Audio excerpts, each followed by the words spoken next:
Hello and welcome to the award-winning gutter. We're going to not even call it an emergency gutter. It's an accident, an emergency gutter, because the house is very much on fire. The emergency service has been called. Sean Rogers is here to help them. Marc Jones is here to help them. Neil Atkinson's got an emergency services type hat on. Well, anyway, the one constant in our lives is the lovely people at Saley who sponsor the show and keep it very much alive. We're delighted to be partnered by them once again. Saley is the eSIM app that travellers can use to get fast and reliable mobile data in over 200 destinations. And ensure, Sean, that they avoid a nasty bill when they get home. No one wants that. The San Siro is a long way. I've been the San Siro for the Torres goal. It is a nightmare, and I struggled with such. It was. Did you struggle? I wish I had Saley back then. Well, don't just take Sean's word for it. Here's Adam, one of our listeners, who got in touch after you used Saley. He's hearing as much as I'm going to say Adam's words. He's got an accent. Where do you think Adam Be is careful, Marc. Maybe he's a Cockney. He'd go, "Hi guys, just a quick one to say, I just got back from 2 weeks in the US of A with my partner and we both use Saley." And then he talked in a normal voice saying, "Having heard about them on your YouTube channel, we'd never previously considered eSIMs as an option for our trip, but decided to give it a try. I'll have to say, it was great." He became very posh all of a sudden. Yeah. He got gentrified. He went to university while he was in America. He mixed with Lives in Clapham now. He goes, "It was so easy to set up, no issues with connections, and easy to check our remaining data. Obviously, the tour discount helped out, but even without that, it's well worth it. We'll definitely use Saley again," he said in the future, regressing to his former working class roots. When I was the lads. And then he went, "Cheers, up the Reds." I can't do it, Cheryl. I'm going to go in a minute. So there you go. Join Adam and download Saley in the App Store or by scanning the QR code on screen. Like Adam, if you use the code TAW at TAW at checkout, you'll get 15% off your first purchase, Marc. Details are also in the podcast episode description box. I used Saley when I was in Morocco. Really Did useful. you? Yep, genuinely. So I'm like Adam, but with my normal voice, thankfully. With your normal voice. All right, Rob. Apologies to Adams around the world. Yes, We'll I know. I do used that. Saley and it was very, very good, genuinely. And I used the Anfield Wrap discounts as well, so that helped. So I thought, well, I might as well. So yes, very pro Saley here. Okay, so should we talk about Liverpool FC and transfers? Marc, wow, I'm going to start with you because someone's got to help me out of this. I feel, we've been doing a couple of these shows since the start of the season where we've been sort of looking back on the business of the summer and saying, on reflection, was it as good as we thought it was going to be? Regardless of that, Liverpool now find themselves in this hellish place where we've lost endless matches. We're fresh from the aftermath of Mohamed Salah's incredible proclamations on Saturday night. We're plunged into something, I think, of a personnel crisis with his potential to be leaving us in January. New priorities feel like they're all over the place. I mean, how would you even begin to take stock of what Liverpool now need to consider doing in January? I think it's going to become in more of a stark realisation when you look at the squad for the Inter game this evening, because Gakpo's not there, Guéhi's not there, so you're now in a situation where the only forwards are Isak, Ekitike, Rio and Gomoa, and we knew, I think we all knew that Liverpool left themselves a bit short in the summer, despite this excellent window that everyone was celebrating at the time. It still looked like it was a forward short to me, or an attacker short, and now it looks 2-3 short. Obviously in Italy this evening, Gakpo looks like out until the New Year, potentially, or Christmas, New Year. So I think it's just suddenly hitting home a little bit. But even notwithstanding the mini injury crisis, even if they're all fit, we didn't have enough to start the season with, and Mo is half out the door. Yes, and is 33 years old. So and that's I think that's a lot. Let's not go over it. Everyone's had their say in the last few days, but I think that's a lot of what all this is about. Is Mo looking around and going, well, they're trying to build for life without me when I'm still here. Now, as a club, that's probably what you should be doing. So it is this uncertain situation has happened where they're trying to build without him. He's still there. He's not happy. So it's obvious that more is needed in attack, and you are now looking at a January window where an attacker feels imperative to me, really. It does, Sean, and it's not a good position to be going into a January window. And at the risk of just using a cliche, it's not easy to do business in January. Clubs are not keen to lose personnel, and even players aren't keen to uproot their lifestyles mid-season. So it's a very difficult position for Liverpool to be in. I think it's been apparent personally for a while that Liverpool, the big change between this season and last is Liverpool no longer have pace down the sides, really. Certainly not in attacking positions, in as much as they've lost Luis Diaz, pace and aggression, should we use those two terms.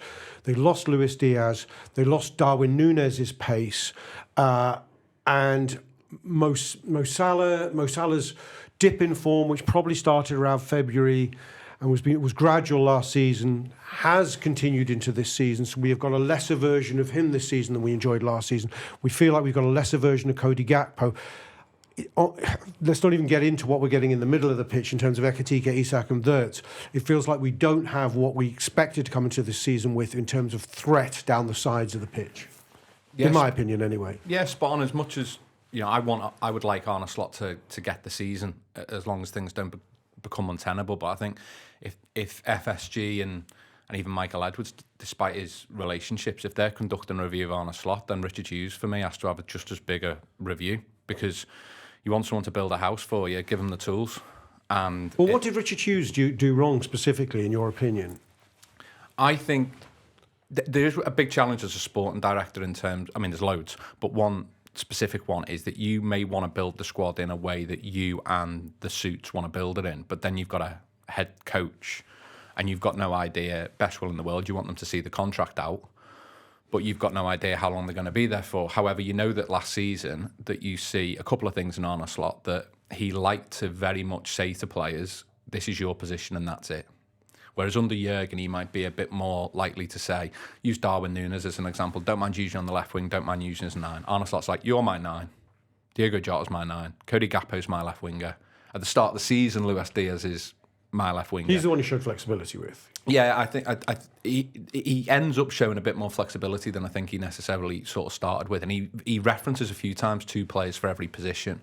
And I think when you've had a whole year to look at the squad, get to know the head coach, there was talks in the summer about Arne Slot going into contract extensions. Then I think a sporting director coming into the summer, and I think Liverpool have serious meetings around February and March. So if you go back to sort of February and March, I think that you've got to look at 4 high-class centre-backs. Liverpool have signed 1 senior centre-back since July 2018.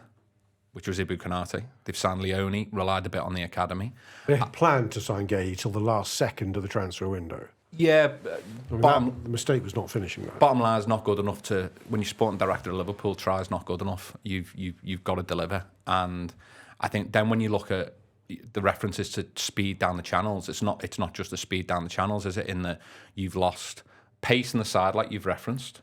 You've lost speed of ball movement in Trent, and the loss of form in McAllister. One of the things... Carrying of the ball potential from Diaz. Yeah. You're not carrying it up the pitch. Yeah, so getting the ball through the thirds quickly. Yeah. Lewis literally carrying it. Yeah.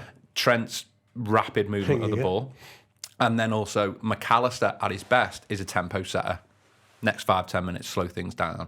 I don't think he's as good, but like Peaky and Molby could go, I think we just need to calm things down for a little bit. And then all of a sudden... fast forward passes and things like that, almost like a Thiago type where I can fizz it vertically all of a sudden. Yeah, and McAllister's very good at doing that, almost Xabi Alonso sort of feeding them players ahead. So I think that Neil was the most vocal. I was fully behind it that we were at least 1 pacey wide forward down. I don't think it should come as a surprise to the sporting director that like Chiesa is not being used. There's no world where Alex Inglethorpe is saying, I really think you should start Rio Ngamoa loads. That's not going to happen. Yes, there needs to be a pathway. Yes, there needs to be minutes. There is not a world where that's a serious option. So I think they've gone in with at least 1 centre-back light. I think there's an argument that Liverpool needs to be signing 4, 2 this summer, 2 the following summer, because you do not have a 100% hit rate. Even Michael Edwards at his peak with... I mean, people always talk about the nerds. I think people really underestimate Dave Fallows, Barry Hunter and the scouts. It was a combination of everything that works so well at Liverpool. Unfortunately, there's been some really good people leave the football club in those areas, and not every transfer is going to work. So whilst you see a good version of Virgil and Canate last year, I think you have to bring 2 centre-backs in because there's no guarantee that they're both going to be suitable for you. So then ahead of next summer, you can go, okay, I might need to shift one on, bring another 2 in, and it buys you that time. By the time we hit next summer, Virgil's another year older. Look at the form Canate's in right now. And if you're an agent speaking to Liverpool in August and September, compare that to now. Who's your manager going to be? What's going on behind the scenes here? What's the shape of this team like with Mo Salah? Are you going to qualify for the Champions League? That is a big challenge for Liverpool right now because I don't think you're a good agent if you're not starting to ask a few more questions of Liverpool Football Club. Although I was one of many who lauded the work in the summer, Neil, I did wonder, and I did agree with your point about being a forward short, but I think we were a defender short and a midfielder short. The one thing about this crisis Liverpool have been in, which occurs to me at all times, and it's a scary one, is there, but for the grace of an injury crisis, which any team can happen to any team anytime. What I mean is we lose 2 of our first pool of midfielders, 2 forwards and 2 defenders. That's possible. You've got 6 out. That happens. It happened under Klopp lots. If that had happened, I mean, it's hard to say it could have got much worse, but it could be about to get much worse. Yes, but I think it's worth saying, I think Liverpool, whilst they haven't had an injury crisis, I think they have had a little bit of a fitness crisis. And I think that they're 2 different things, but I think it's also worth pointing out, the tragic events happen in pre-season. Yeah. At the point at which everyone was meant to be conditioning and getting themselves into the best possible nick, our manager is rightly, by the way, giving interviews where he's saying, no one who doesn't want to train will have to train. No one who doesn't want to play will have to play. And as I say, I completely agree with that then, and I still agree with it now. But the actual ramifications of what that's had on everyone, plus I do think that there was a couple that were in the post. I think it is not unreasonable for McAllister, for instance, to have a season where he is really struggling with fitness and therefore by extension form, if you actually look at McAllister's career since 2022. And the burden he's been under since arguably, the start of 2022, in terms of not just the nature of the football that he's played, which has been really intense, but also the emotional wear and tear around that as well. We're talking here about latter stages with your country, about the most emotional World Cup with the man who they all view as the greatest ever player who hadn't won one. Some of that's good emotion, don't get me wrong, but that's there as well as part of all of this. And then, possibly, and I think it could be slightly overstated, but a little bit of decline around a couple of the older players as well is part of this. So I'm a little, I think that's all there for Liverpool and that's all in the context. But yes, you are also right to point that out. But I think that Liverpool have taken that as a bit of an educated gamble. I don't think anyone at Liverpool seriously thinks the start of the 26-27 season, Chiesa and Endo are still on the books. I think it's worth pointing out Liverpool have got a thing here around the registration of players from overseas areas. It's one of the reasons why I still think Semenyo is very attracted to Liverpool to go along with the release clause, is that he does qualify as a homegrown player. Frimpong becomes a market opportunity and part of that, and Liverpool have ended up in a little bit of trouble around that. And I think they've been trying to correct that. To Sean's point, whilst you can have a chat about Richard Hughes, no one thinks Richard Hughes' job's easy. No one around this table thinks Richard Hughes' job's easy. So let's be clear about that. But therefore, Liverpool, they are a little bit boxed in a couple of areas. And I think what genuinely keep coming back to it, I think Liverpool's plan was to look at this run of windows, like the windows that they have in 17-18.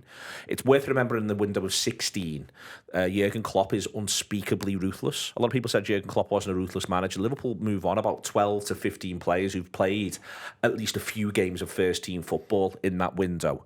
A lot of people's Liverpool career is effectively over, even if they don't move on.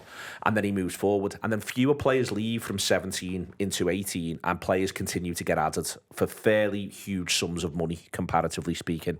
And I think that was, and I think still is, the plan. I think that Liverpool, I suspect Liverpool will end up now adding 6 players across the next 2 windows. My ideal scenario come the end of last summer would have been that the number was about 4.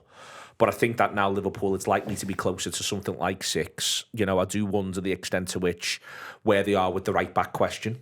I think that could be a part of this in there. I do now think they might need to just move a couple on for the very basis of having a little bit more churn. And Salah obviously throws things open. But I do think that anyway, a fair amount of that will have been the plan. And that plan comes with risk attached. It comes with risk attached if you are going to leave a couple of areas short, because your plan is to effectively continue to get the very best. Because I think Liverpool's plan, by the way, is to have the very best squad possible. I don't think anyone's not doing that, but I think the plan is to have the very best squad possible for the start of the 26-27 season.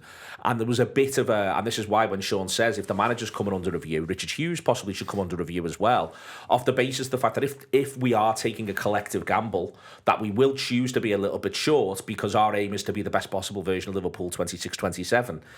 If that doesn't work, well, it's a collective gamble, it's not an individual one. Neil, and that's important. Can I just put something to you? I mean, I've got it in my notes, and if you survey the squad now to the way compared to the way we surveyed it back in say August, and how we would have talked about the collective gamble then, because even though we didn't buy that extra forward, you could talk about, well, Engamoa's coming through, Chiesa's going to be fit this season. But we've now seen, of the squad, of the, say, 22-man squad we considered we might have had, I'm just half remembering numbers back in August, we can now quite clearly see the manager has no interest in starting the following: Endo, Chiesa, Engamoa, Nioni, Bajcetic and Dans, who were also mentioned dispatches, are not going to, are permanently injured, never going to start. If Salah goes in January, I know that's an if, but it's also quite possible, then Liverpool has players available to start, assuming all are fit, by the way. He has 3 centre-backs, 4 full-backs, 4 midfielders, 4 forwards. I'm counting Wirtz as a forward in this.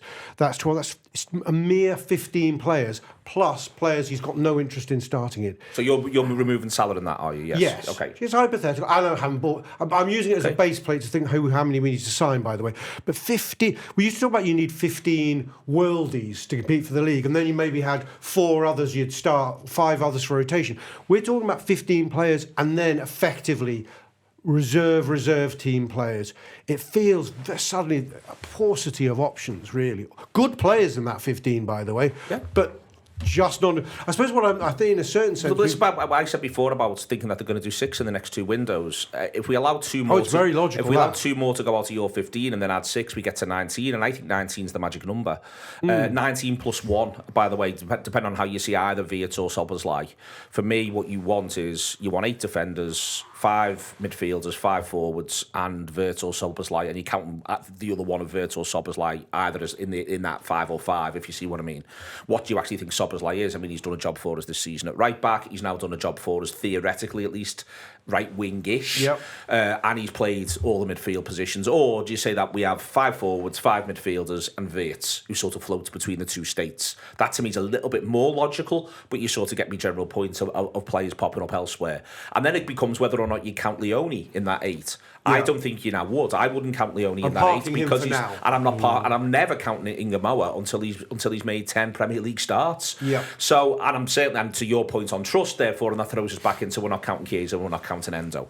So I'm not counting lads genuinely in amongst that unless they are like Lamine Yamal, unless they are getting clearly nailed on starting the football matches, and you can say they have started the football matches. When I say 8-5-5, I'm not including Leone either.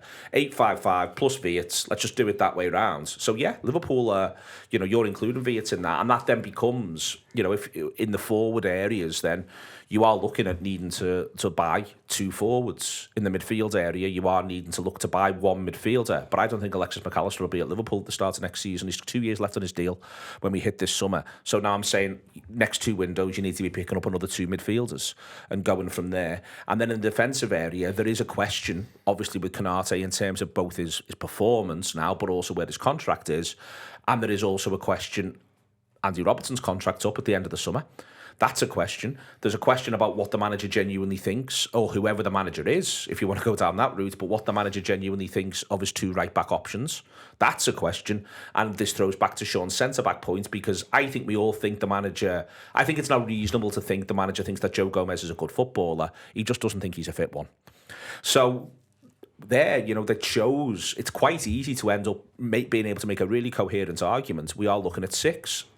Some people might have listened to that and gone, actually, Echo, that might add up to 7, where you've ended up there. But I think you never get to hit perfection, and it's not as though Liverpool in the windows to follow aren't going to still want to do 1 or 2. It's not as though some young prospect might not be about to come through in a couple of areas. We don't know that. But yeah, it's a lot of business. But I'll say again, I think it was always meant to be still a fair bit of business. So I don't think that this is massively different. The issue Liverpool have got, and everything always looks better when you're winning games, the issue Liverpool have got, I don't think is necessarily the gap right now between them and Arsenal, although I think in an ideal world that gap's non-existent. I think that where there'll be issues and concerns is Liverpool ensuring they retain Champions League qualification. That is the most important thing, because that always allows you the basis to have real certainty that, well, we can fix these things and we can address these things. But I think that maybe anyway, they might need to just be a little bit more creative than maybe they have been. The point of having a tremendously well-paid behind-the-scenes setup that you think is full of excellence is not that they repeatedly play safe.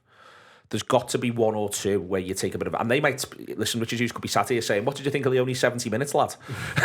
If you know what I mean. Yeah. But then that's the sort of point where I'd be saying, yeah, let's maybe take another couple of them. Let's maybe take at least one more of them. By Ivan Toney. Yeah, or be creative in the other sense and see a business opportunity in a really weird way. And there's one major reason why I wouldn't overtly advocate for it, which is that, do you want to add another player who genuinely deeply misses Diogo Jota?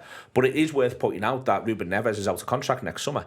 If you're in a situation where you're thinking you might need to do two more centre midfielders, I'm not a big fan of Neves, but if you could get someone like Neves in on a free as one of them, and then that allows you to move you have to pay him, that allows you to move budget towards someone like, let's just say, Adam Wharton on the other, well, you've been a little bit creative and you've got yourself a couple of years solution there.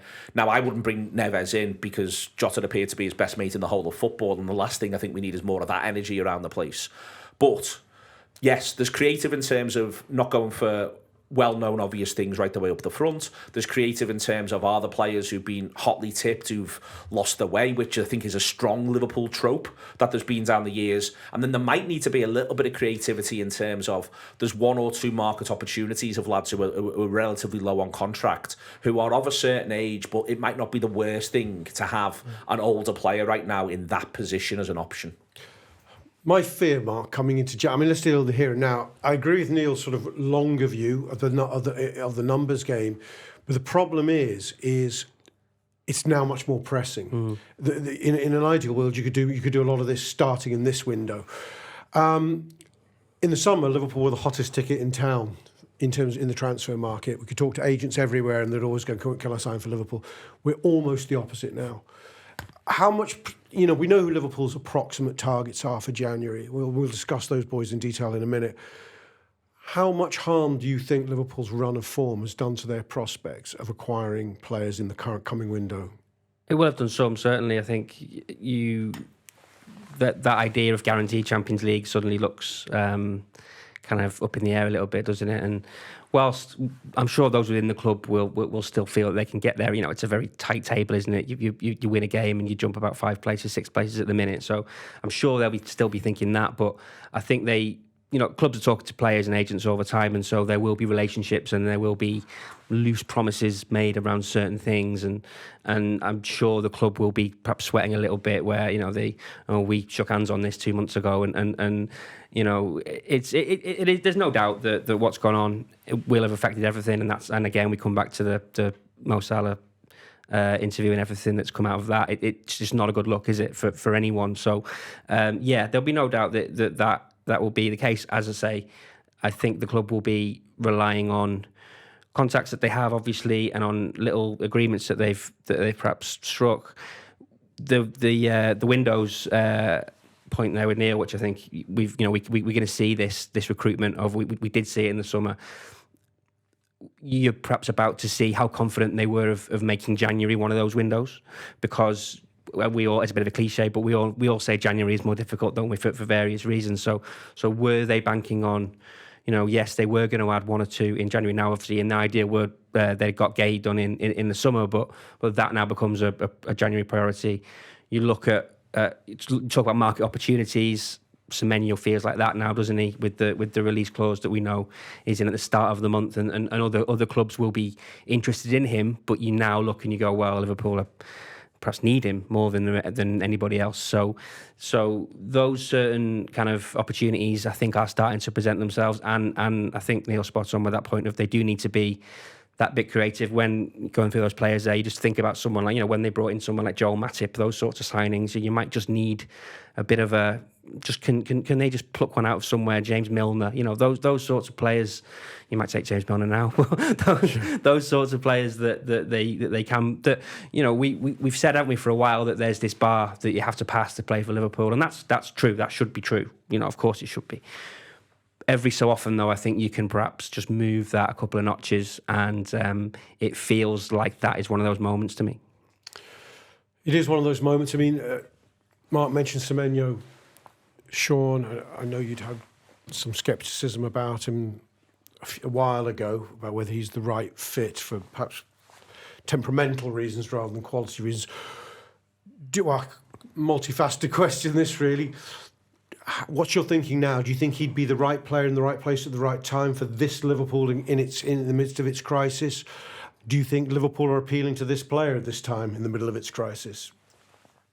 Well, firstly on that, yeah, there was just noise around Bournemouth that it was a bit difficult to manage, but they were noises around Bournemouth, not Sean Rodgers' opinion. No, I know to that. caveat that for me. That. But yeah, no, and I also think it's really difficult because you've got to try and judge transfer fee against can players make the jump. So, I know someone at another club who scouted Dominic Szoboszlai and was like, really good footballer, could go on to be a dead good footballer, but at that transfer fee, that's quite a lot as a total package for someone who still needs to make a jump. Now, when you see what he's gone on to do, you then go, wow, what a signing from Liverpool. But maybe other clubs that maybe don't have the same level of money to spend when they're looking at a player like that, they have to go, maybe that's just too big a gamble that they make the kind of jump we'd be hoping for at that kind of fee. So when you're looking at Semenyo, it's a bit different for a number of different reasons. One, we've seen what he's done in the Premier League. Two, Liverpool's desperate need for pacey wide men is just increasing, isn't it, by the week. The release clause obviously helps. There's loads of reasons there that I just think there's very little to lose for Liverpool anyway. I think that the 60 million plus add-ons is not a big fee in this market. No, not at all. The fact that he can play both sides, the fact that it allows you to play a bit more direct if that's what you want to do. We've seen ourselves at Anfield this season just how good he is. If sort of, I always call it like chin down, like you can virtually fire anything into him, can't you? The fact that he's got a relationship with Milos Kerkez, and that sort of means that you can maybe have virtually from the off a left side partnership that we've not seen this season. Like the left side just hasn't. The left side has only really functioned well for me when you've seen Andy Robertson and Curtis Jones, or at least one of the two. I think Neil and I have talked about this on a few shows where we think kind of Curtis Jones is maybe an underestimated bit of glue, where maybe he can be having a 7 out of 10 game, but does he maybe help some of the players around him? Yeah, Florian Wirtz, I think, would be one. So I think definitely it helps that side of things. So yeah, I think the Semenyo one is falling into a category of makes total sense. The issue is I think Manchester City would probably want him in the summer. Arsenal would adore him, but can they get someone out the door in January? Probably not. January is a weird for Liverpool. They always say it's a dead hard month to do business, but our record in January is phenomenal, generally speaking, in terms of some of the signings we're making them. Sorry to interrupt, I'll just stay with you though, Sean. The reason people tend to say it's hard is because the selling club tends to be the bigger obstacle, because they have a strategy for the season and do not want to part company. The player sees stars and money and goes, yeah, I'll move in January and give a fuck 1 month of the year. Well, it's not that simple, but to an extent. If Liverpool or any club are okay with that fee, the selling club is obliterated from the conversation. It's simply about convincing the player. And this is where what once seemed an easy task for Liverpool a mere few months ago now looks a lot more testing. Yeah, I mean, look, I think Marc Guéhi is going to be even more difficult to do than you might think. Because I totally agree. You look at the power Glasner wields there. You look at the situation that they are in with their European run and where they're at in the Premier League right now. I was sort of hoping that by this point, Amorim would have got sacked and United would have brought Glasner in. I reckon that would be as guaranteed as you could go, especially with the way that United have recruited for Amorim's system. United would be negligent if they didn't just go and get Glasner straight in there. So I was kind of hoping that would already be done by now, which would smooth the path, and that Crystal Palace would be mid-table and this be quite an easy deal to do. Liverpool are in a situation where they're going to have to overpay, and whilst they've shown a willingness at times to do that because they to the outside world, it looks like overpaying, but maybe to Liverpool, it's seen as value. Virgil van Dijk's like a perfect example of that. Liverpool in a situation right now, like, they've got to do it. And even if Ibu Konate was in great form, like just on a numbers level, like Neil's been saying, what is that? I'm one of Joe overpayment, Gomez's Sean? bigg's fans. I think it's almost scary the level that could be at that figure now. And this is what worries me. Palace would be sort of in there. I mean, there was something in an article I've read, Sasha Taglieri goes, Palace asking price would be around 40 million euros. What's that, about 35 million pounds? What it was in the summer, basically. That's what it was in the summer. I mean, I don't think they'd quite expect to get that, but I think they might want late 20s, and Liverpool might go, If on January the 1st they're sat in the top 5 and they think they've got a chance of Champions League, if you're head of finance at Crystal Palace having a word with Parish, and you're then trying to work out what European qualification would equate to, this sounds mad. There is an argument, a bizarre argument from Crystal Palace's point of view, that the fee should go up in January than actually down because of the loss of opportunity. It all depends. Dougie Friedman, he left Palace, didn't he? And the question mark, which was Liverpool's... The problem in the summer was not Marc Guéhi. The problem in the summer was Crystal Palace were a bit of a mess on their recruitment. And because they didn't have a suitable top-class... Glasner wasn't Marc Guéhi doesn't leave the club. Glasner was like, if you've got someone good, that's fine. Like, that's not a problem. The big question is, have Crystal Palace got someone lined up that Glasner is like, that is sound? Because if he does... that changes it, I think. Because let's say Crystal Palace are signing someone for 30, 40 million, maybe even 50, 60 million. Doubt that with Crystal Palace. I think that's where the deal can be done at a sensible level. But they're the moving parts. Crystal Palace have got to have a replacement lined up. And if they haven't got one that Glasner's totally happy with, you've then got opportunity cost, the manager problem, so many factors here. And I just think very quickly on a money ball type situation, I think goalies and centre-backs are highly underestimated. I actually think in the transfer market, they're undervalued. If you're a top club wanting to win the Premier League, you've got to find someone pacey, adept at dealing with aerial long balls, being a certain level of aerial dominance. You've got to be able to play. You've got to be able to stay fit in the most intense league in the world, backing up 3 games a week. And when centre-backs come along that you think could fit that style and those metrics, I think you've just got to get them in. And I think you can always move some of them on, because the fact that you'll be bringing in a player that will be... They generally are not on the same level of wages as your top strikers and the sexy players. They generally don't cost the same transfer fees. And I think it's mad to me that a lot of people still at the football club live through... Like, I think one of our best teams is 21-22. I think it's really underestimated because it doesn't win one of the big ones. But we have Virgil van Dijk, Ibu Konate, Joel Matip, Joe Gomez at the football club. I do not think it's a coincidence that you have that. And in a low-scoring game, being able to have 0 and have a threat at set pieces is massive. So when you're looking for unicorns, whenever you think they might come along, I think you've just got to go and get them. And since 2018, we haven't done it. And we've had centre-back crises under this ownership and Michael Edwards' stewardship. We're not far off one, right? Like, we're literally an injury at Inter Milan, aren't we, to Ibu Konate or Virgil van Dijk away from an enormous problem. Yes, and this is the point I was making earlier, is but for the grace of God of a proper injury crisis, bad can go to far worse. How do you see it playing with Palace and Guéhi then, Mark? I mean, it's a tricky one. There's the players' agency. Obviously, he might... Every reason to now go, let's see this through to the summer. Yeah. To take on my options. I think Liverpool's best way home on this is to put pressure on Parish to get dough. And that is why they may have to prepare to overpay. And I mean overpay by 10 to 15 million pounds more than they envisaged. Because Crystal Palace aren't mugs. You know, they're the FA Cup holders. They are able to watch Liverpool performances and look at Konate, look at Joe Gomez's fitness and think that they're going to really want Marc Guéhi, and so let's charge for the nose for it. Also, I mean, and it feeds into the fact, you know, years ago, 10, 15, 20 years ago, Liverpool could go to a Crystal Palace, a middling Premier League club, and take their best players. Now it's harder because all 20 Premier League clubs, you know, will sit in the top sort of 40 in Europe, aren't they, these days? Possibly shorter than that. You know, that in terms of the money involved. And then to go to the Guéhi and his agents camp. What are we, 3 weeks away from being able to speak to foreign clubs? That's again a very we tend to say that in the media, but it's happening already. But theoretically, January the 1st, he could sign a pre-contract with a club abroad.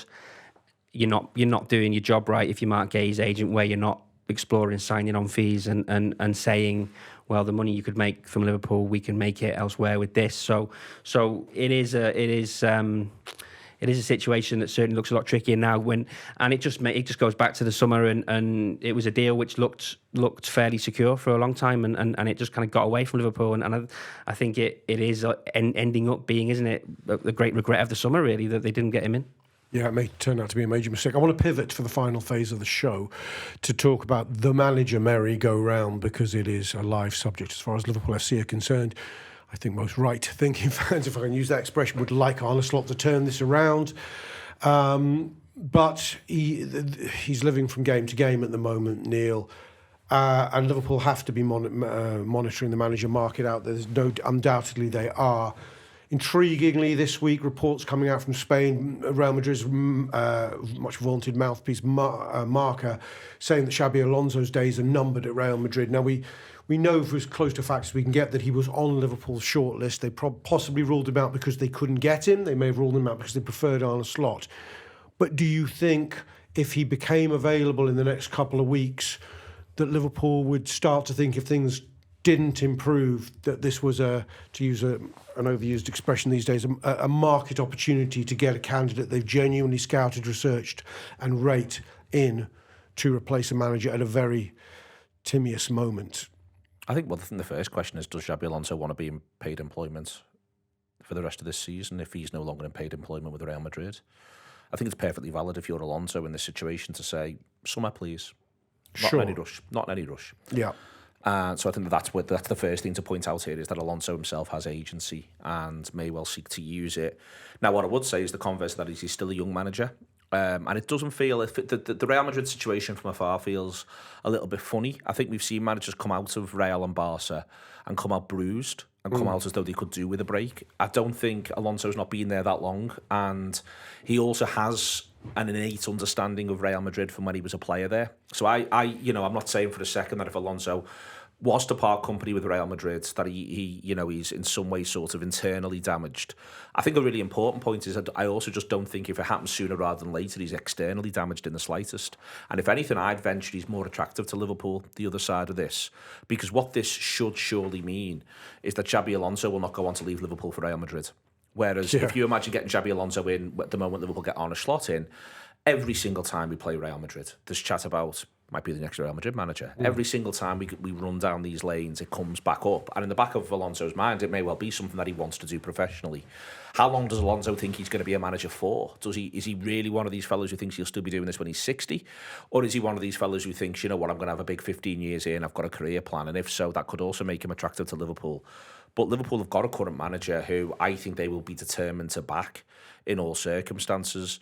The only way I think a hand could be forced is if results are genuinely unforgivably dire, which they've been to an extent so far, but as we record this, Liverpool are unbeaten in 3, and from there things are a little bit different.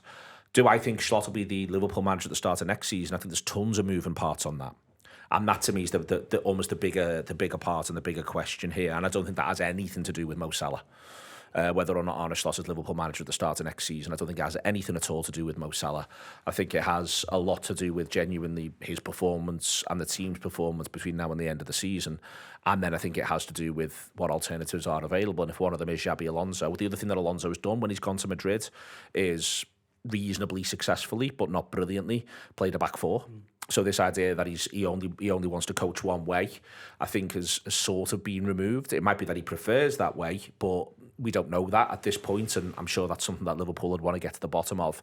And I also think that if Liverpool feel as though he becomes a bit of a sweet spot potential appointment, Alonso, in that clearly he's got exceptional pedigree, having achieved what he's achieved with Leverkusen on the one hand, but on the other hand, he also comes into Liverpool as a Liverpool big hitter from minute one. which I think could be important for the next appointment if things have not gone the way Liverpool would like in general with Slot for the rest of the season.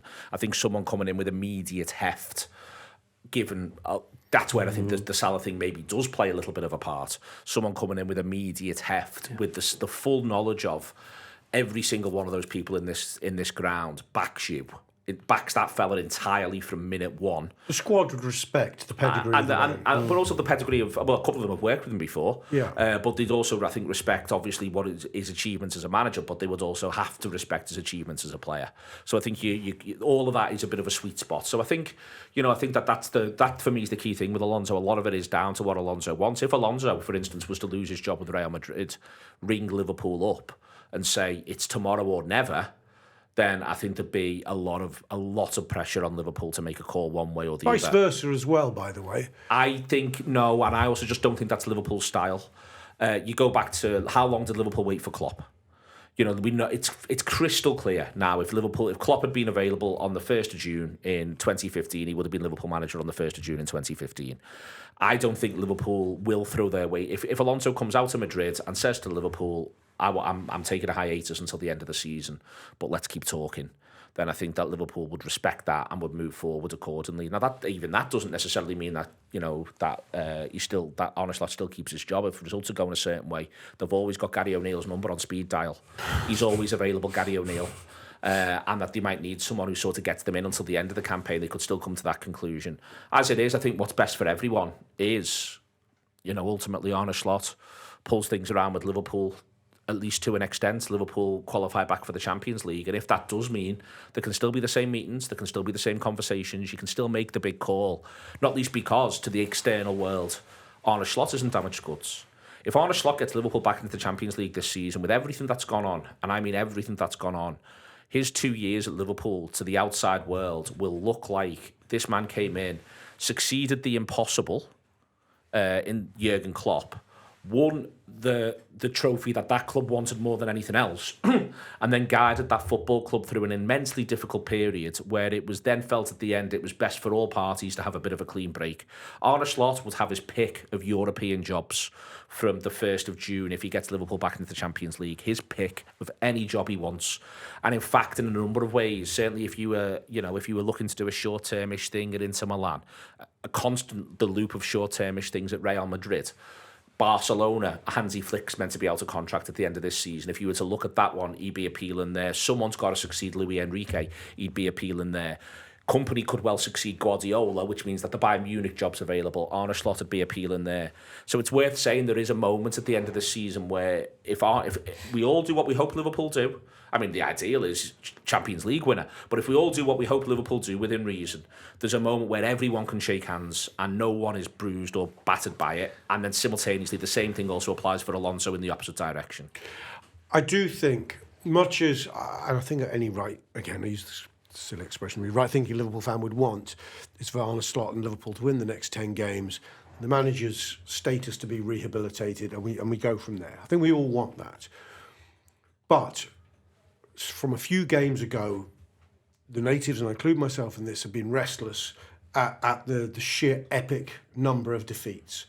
It's almost getting towards an Ange Postecoglou season level of defeats. I think Spurs lost something like 20, 21 games, didn't they, in the season that Postecoglou goes. And I don't know how many of Liverpool lost this season in all comps, 10, something like that. And we're not at the halfway stage. No one. Whilst I count myself in this one, I want to back this manager. I'm still doing it on a game by game basis. What makes me, I have to say, if I'm honest with myself, and I think others might say this too, Sean, is what makes me more behind the man with than against the manager is I've seen a paucity of options out there to replace him, and I don't just want to sack him because we're losing games and bring in and do a Man United and bring in an Amorim or what's his name, whoever the number of bums they brought in. Yeah, Ragnick. I don't want to see that, but Xabi Alonso's sudden looming presence, I think, is a good thing for Liverpool. And not that they should definitely be looking to appoint Xabi Alonso, but that there's an option. At the moment, if you rewind a week or two ago, before people were properly talking about Alonso leaving Madrid, I was thinking, we don't have an option. We're with this guy through thick and thin. Maybe that's a good thing. But I do think it's good for Liverpool Football Club that a potential option is emerging in Xabi Alonso. Potentially the biggest threat to Arne Slot is not the Tuesday night game, it's the Wednesday night game, for the reasons you've just given. Yes. Because you can't... I think some people see this almost like a company where you can unplug a CEO and plug a new CEO in.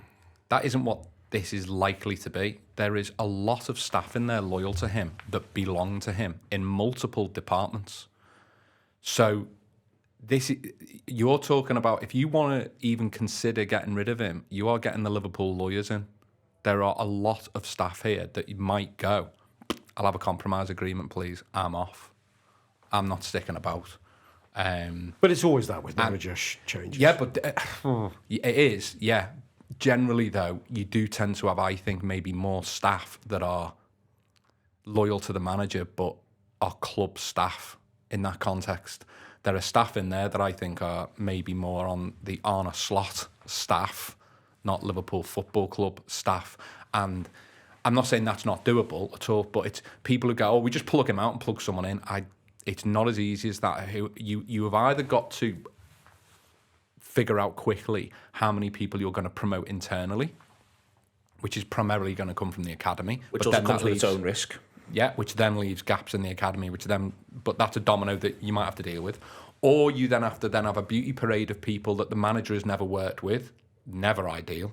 But if Alonso goes, wouldn't they sack his immediate entourage? Well, this is what I'm coming to. This is where, if Alonso gets sacked by Madrid and he gets his compensation payout, Liverpool don't have to pay a compensation package out the other way. So, look, from where I'm at, on a human level, I really want Arne Slot to get the season and do well, just on a purely human level. Everything that he did last year, what he's gone through and what the squad have gone through this summer, I think I would love nothing more than what Neil has said exactly, much better than I could, in terms of, imagine Graham Souness coming after Kenny, won the league, he didn't have a Champions League equivalent, wins the FA Cup second season, and then goes.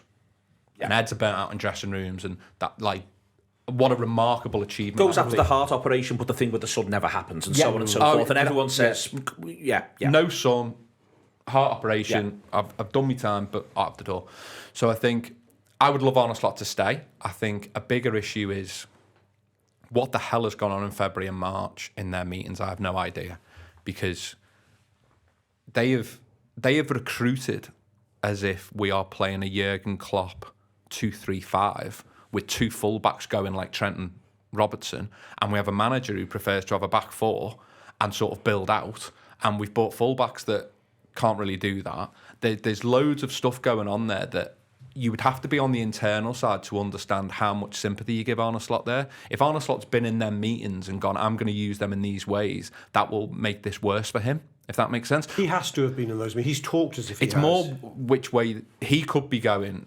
I want to do this. If you buy them, I'll do my best with them, but they're not my...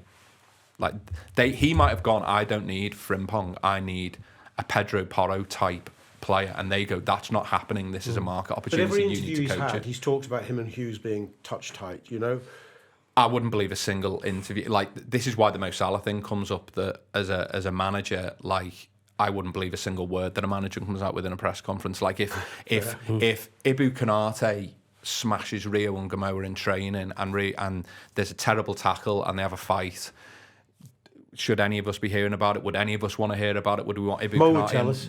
Yeah, definitely.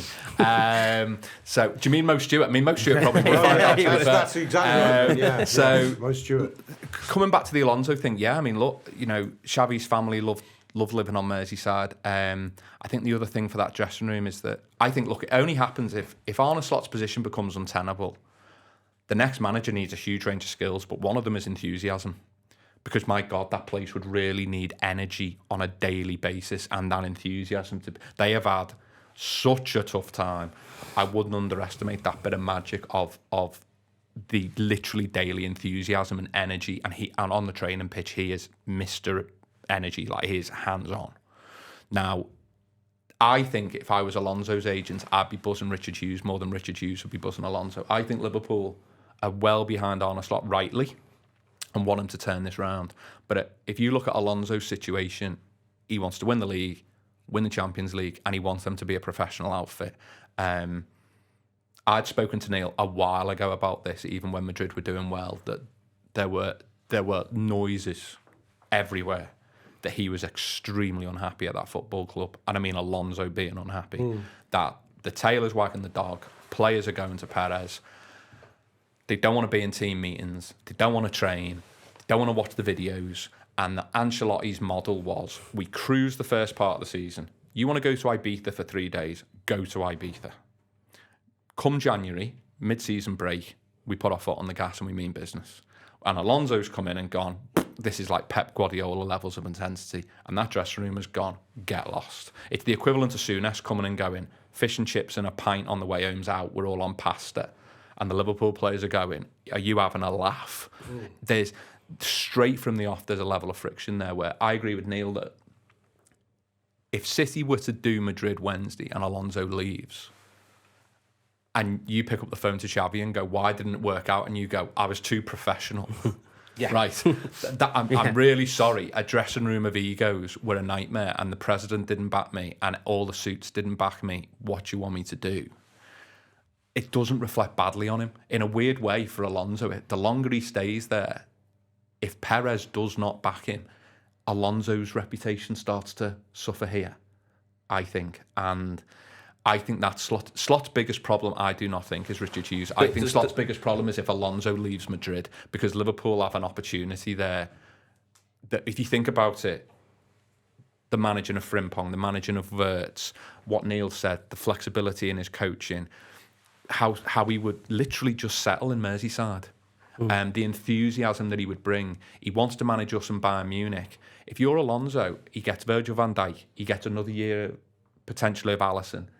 He's got Isaac. He's got players who played for Jurgen Klopp. Yeah, and if Alonso, and he's got Wirtz and Frimpong who's worked with before. Yeah, and if Alonso waits say Alonso waits for the summer and becomes Bayern Munich manager, and he still wants to be Liverpool manager, might he miss the boat on coming to Liverpool at the right time? Well, there's a quote today from Balgay's written something. It's on Yahoo Sports. You sent it to me earlier.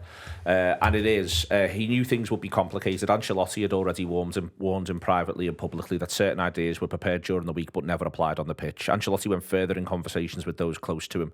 This was the most difficult dressing room of his career, not because players are bad people, but because there are so many conflicting interests. Mbappe thinks about his records. Vinicius worries about not losing his authority in the team. Valverde wants to play in midfield and doesn't yet have the maturity to be captain. And so if you're Alonso, I just think there's this sort of moment. Coming to manage Liverpool in this moment or at the end of this season or whenever would feel like taking off tight shoes. You'll be able to come in and be the manager that you want to be from minute one. And as I say, from Liverpool's point of view, the big thing that's changed is there's now little to no possibility Xabi Alonso is going to go manage Real Madrid. So you can plan around that. And I think that is what would appeal. But all of this sounds like you're making an argument for it. If Slot gets back on the bus of winning games on a regular basis, then yeah. But then again, I do think my instinct is that if I think instinctively, if Liverpool felt like they wanted Alonso because they felt like they had to get rid of Slot, because I think you've got to remember, I think, how hard that will be internally. He won the league with them last year and they all went through what they went through together in the summer. I thought Alisson actually made that quite clear in his press conference yesterday. So I don't think I think there'll be some people who will think the Liverpool players might just go, oh, that's all right, it's now going to be different, it's going to be better. I don't think that's necessarily the case. I think a number of them will, and I think they will also feel like they've really let a good man down. I think they really will feel like that. But I think that if all of that smoothed over, and this can happen because of a variety of factors, including, for instance, Real Madrid haven't had enough, then I don't think Liverpool will blink twice. But I just think currently, as we speak, there's just tons and tons of moving parts. My tuppence is that I think footballers are really quite short-termist in the way they think. It's a short career. They want to win football matches. And as much as they will feel a kinship and a loyalty to Arne Slot, and they've been through what they went through in the summer, they've been through what they went through last season with him. Wow, what a journey. You only have to see Mo Salah's reaction as an exemplar of what happens when adversity bites, how loyalty dissipates in football. From both sides, by the way. Arne Slot's loyalty to his star player. I'm sorry, star player, you're not delivering. My duty is to deliver results. Star player to manager, you're not picking me. You're not, or to the others might go, Mr. Manager, you're not delivering results. Our loyalty to you dissipates. Marc, I'll finish with you on this one. I think Xabi Alonso, in a certain sense, is a bit of a unicorn as far as LFC are concerned at the moment, for the reasons the boys have outlined. He's LFC friendly culturally. He's got the pedigree, and he's possibly available in our darkest hour. The planets could align here, and I think the higher ups at Liverpool will know that if he does become available and they don't strike while the iron is hot, they could be left scrambling around in a market of compromised choices come the summer. Yes. It's also worth remembering Arne Slot's only got a year and a half left on his contract. And so if he was to ride out this season, gets to the end of the season, maybe Neil's example there of, everyone shakes hands with a year left and goes, you'll know this better than me with contracts and things. They can come to an agreement there. Maybe he stays for that extra year. If Alonso could leave Real Madrid now. He could leave at the end of the season. Sounds like he might want to leave Real Madrid at the end of the season, given everything that's going on. But they may want him to leave now. Yeah, true. Do you then say at the end of this season, okay, Slot's done okay, he's only got a year left. You almost treat it like you would a player, where you say, you've got a year left on your contract, let's all be grown up about this. You can manage the club for another year. Alonso in that time maybe has a sabbatical or something. All these things might align, is what I'm trying to say. And in a world where there isn't a Jurgen Klopp who can come in with that heft, with that personality, it's just going to... you were imagining it when Klopp was leaving and we all thought Alonso might be coming in then. It's just going to take that first press conference and a couple of words from Xabi Alonso and everyone's going to be falling in love with him, aren't they? He's going to bring out the old photos and he's going to talk about... We would get a bounce. Absolutely, yeah, it would. Yeah. And it would just have... And also, I think this might not be the case at Real Madrid where their players perhaps have their own agendas, but you've got a generation of player now who look up to Xabi Alonso as this fantastic footballer and great figure that they would respect. So, if I think the planets are there, it does feel like he will manage Liverpool one day, doesn't it? Ultimately, I think is what we're all kind of driving at. I'm the same as has been said though. I personally would love to see Slot to carry on, and it has to. For me, it needs to be seen at the end of the season, unless it gets untenable. For me, the untenable, the results. Forest and PSV just shine out like a beacon, don't they? You can't be losing 3-0 and 4-1 at home in the space of 5 days. That did feel kind of huge alarm bells at the time.